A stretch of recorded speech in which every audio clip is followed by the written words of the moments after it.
Good afternoon. This video is meant to give you an introduction to how to use the ideal gas law equation, PV equals nRT. Notice that we do not have ones and twos, so this equation is meant to use when you do not have changing conditions. So P, of course, is pressure, V, of course, is volume, and T, of course, is temperature. But there's a couple other letters in here that we did not see with the combined gas law. So we need to talk about those.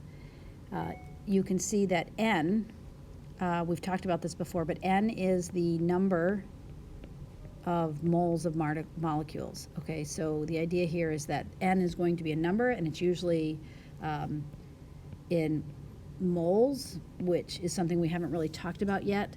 But the idea is that when we use the unit of moles, we're really just talking about a count, a certain number of particles.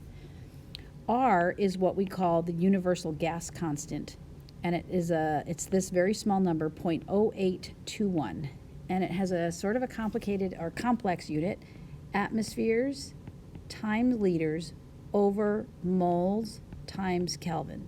That entire thing is the universal gas constant, and while it has a kind of obnoxious unit, that unit will help you cancel out the units of the other parts of this equation. So because R has very specific units of atmospheres, liters, moles, and Kelvin, you have to make sure that the pressure unit you are plugging into this has to be in the units of atmospheres. The volume data that you plug in has to be in liters, and the temperature unit has to be in Kelvin. So whereas with the combined gas law, it didn't really matter which pressure or volume unit you used as long as they canceled, with the ideal gas law, you must be sure to have those very specific units. So I just want to point out to you that this is reference table T, but you can see here in the gas laws that we have, here is your ideal gas law right here, PV equals nRT. Here we have the universal gas constant, the one that I just talked about. You can express the universal gas constant in units other than atmospheres of pressure. So you notice here that this one is the universal gas constant that you would use if your pressure unit was kilopascals. But generally, we will end up using the atmospheres, liters, moles, Kelvin universal gas constant for most problems. Don't forget too, temperature. Converting Celsius to Kelvin, you may need that.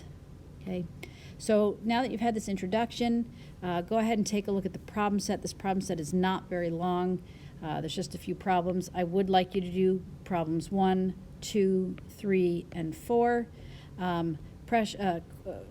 Question number 5 is asking you to calculate the gas constant if you had different pressure units. So I'm not really hyped up about you having to do that problem as part of this problem set. So if you can successfully do these problems 1, 2, 3, 4, remember that what you want to do is first rearrange the equation solved for the variable that you're being asked to solve for, and then substitute your data in using making sure you substitute the number and the unit. And then number 3, you're going to solve, making sure that you circle your answer and that you show me correct units and significant figures. All right, thanks so much and good luck. See you in the classroom.